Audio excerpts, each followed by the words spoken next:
Why do we need a virtual fiber channel interface? Well, in FCOE, we only have physical Ethernet interfaces. We don't have any physical fiber channel interfaces.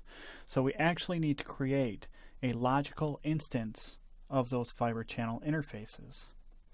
So we create what we call a virtual fiber channel interface and bind it to both a vSAN that it's associated with and a physical Ethernet interface on a switch, so that when that interface comes up, the VFC comes up.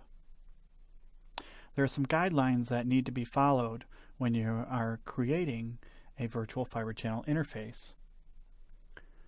For instance, each VFC must be bound to a fiber channel enabled Ethernet or Ether channel interface or a MAC address of a remotely connected adapter.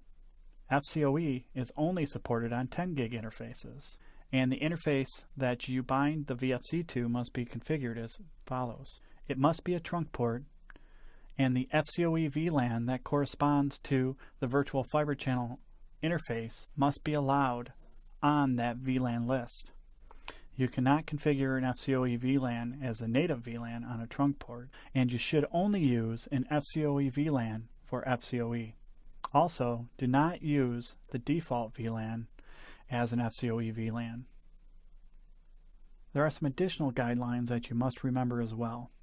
For instance, in most cases, you want to use spanning tree port type edge trunk, and the reason is you want this interface to come up fast.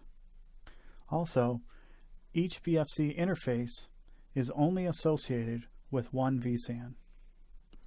Finally, we need to maintain separate SAN A and SAN B fabrics. So when you're using VFCs at the edge, you want to make sure that in configurations like VPC that you exclude FCOE VLANs from links like the peer link, so that you maintain that SAN A and SAN B functionality. Please join me for the next lesson, Performing Initial FCOE Setup.